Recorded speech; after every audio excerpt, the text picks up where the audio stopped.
Mga kababayan, lalo na sa mga OFW sa abroad at sa mga pamilya nyo sa Pilipinas, panoorin nyo ng mabuti ang live report na ito. Baka isa ang balikbayan box nyo sa mga nakatambak na andito ngayon, na buwan o taon nyo nang hinihintay. Tingnan nyo ang sitwasyon sa loob ng bodega, napakarami. Ang iba maayos pa naman ang kondisyon. Pero ang masakit, ang iba rito ay nabubulok at nasisira na sa tagal. Bakit?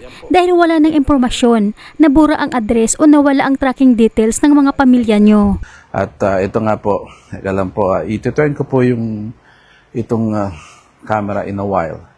At para makita nyo ho, according po sa info na binigay sa atin ng Makati, ng L98, tapos na po nilang may deliver halos lahat daw po nung laman ng containers ng Makati Express Cargo na naibigay po sa kanila.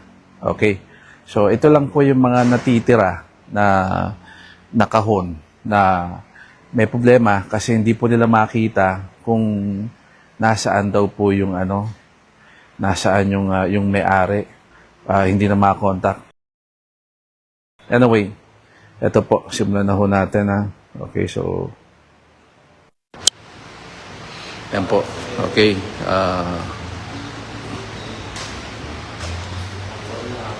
Yan po, okay. So, ito na po. Yan po. Okay. Ito po. Puro Makati Express Cargo po ito. Okay? Okay. Nagtatanong sino ba to? Si Mel. Puro to eh. Makati Express Cargo. So, ito po. Ito halimbawa ito.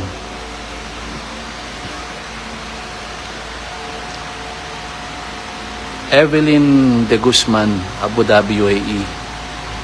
Taga Balagtas, Bulacan. Okay? Si Leticia De Guzman.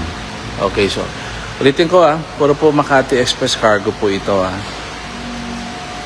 Okay, at ito naman po ang Helito Quiñones ng Binyan City. Okay? Yan po, Makati Express po yan. Ito tayo.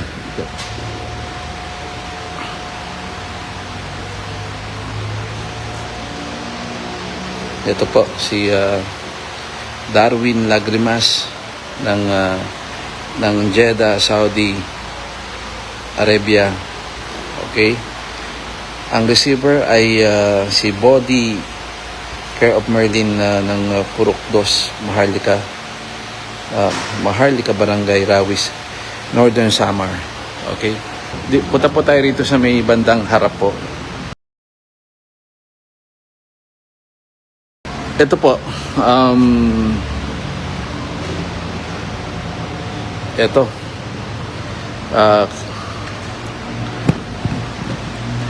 Chris Villanueva, Calbayog City, Makati Express po yan. Ito, marami ako nakita, puro ganito.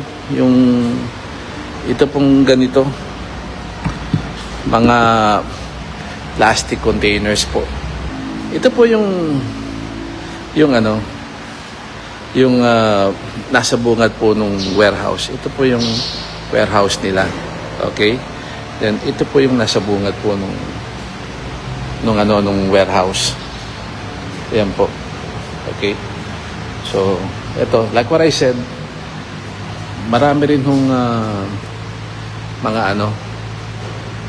mga ganitong lalagyan, container. Ito nito, si Jessamay Peñez, Sitio Suong, Barangay Calunacon, San Andres, Romblon. So, yan po, baka kilala nyo si Jessa. Okay? Ito po. Yung iba ho ay nakatalikod do, hindi ko makita yung pangalan po. Okay? So, ito po. Maraming ganito. Ayan. Ayun, hindi tayo makalapit doon kasi nakasalansan. Ito matitino po yung mga kauna ito. But ang kwento po sa atin hindi raw humakontak yung mga recipient dapat nito. Di po ba may meron pong contact details po dapat yan. Hindi na raw ma-contact yung mga recipient. Okay, so ulitin ko. Yan po yung ito po yung simulan natin dito. Okay, yan po yung pinto ng warehouse. Kung makita ka ng pangalan. Ito naman po yung naka-crate. Hindi ko makita kung sinong may-ari. Yan. Okay. Binabasa ko po yung mga pangalan po na nakikita ko po. Ito, like what I said, ito matitino po yung mga kahon dito. It's just that ang istorya daw po nito hindi na po makakontak na yung mga recipients. Okay? Ito si Jovi Estipular ng Malanday, Marikina City. Okay? Ito po is another sample ng sira po na sirang container. This is another sample. Yan po. Wasak na ho. Wasak na. Sobrang tagal. Ano yan? Kay Annabel Mercen ng Maligaya Gloria Oriental, Mindoro, Philippines. Okay? Ito pa isa example. Wasak-wasak na ho. Anyway, lakad na ho tayo dun sa sa kabilang bahagi nitong warehouse na ito.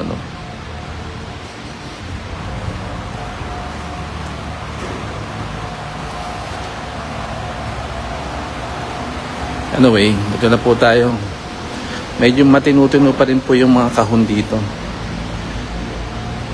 But unfortunate, ito. Juanita Gaspar. Anyway, lakad na ho tayo rito sa medyo doon po sa medulo. Yun po yung talagang wala na. Hindi na ho malaman kung sinong may-ari. With all due respect po sa L98, pagbukas po nila ng container po or containers ng Makati Express Cargo, sobrang tagal. Halimbawa, ito po, yan po, nawasak na ho yan. Ito po, siguro mantika po ito. Kaya nawasak ko yung kahon. Sa sobrang tagal kasi. Sa sobrang tagal po. Okay.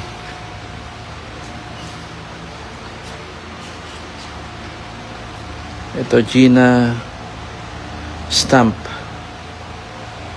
Nakita ko.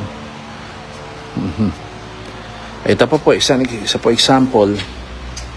Ayan po. Nawasak na ho yung kahon. Okay, katulad po niyan, nawasak na po yung kahon. Sobrang tagal ho kasi na-stock po ito. Sobrang tagal po ng delivery.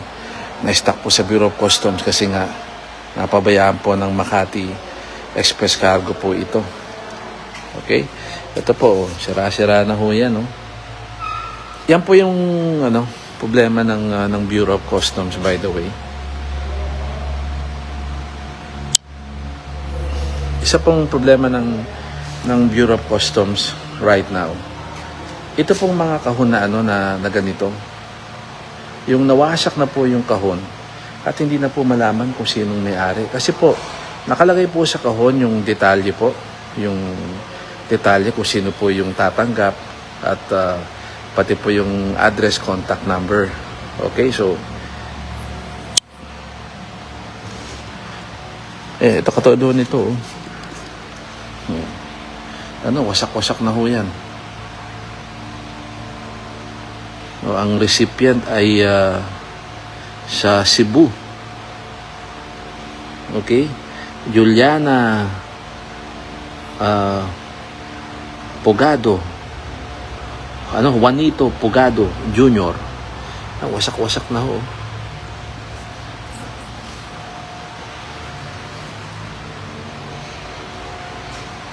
Ito po, isa pa example po. Yan.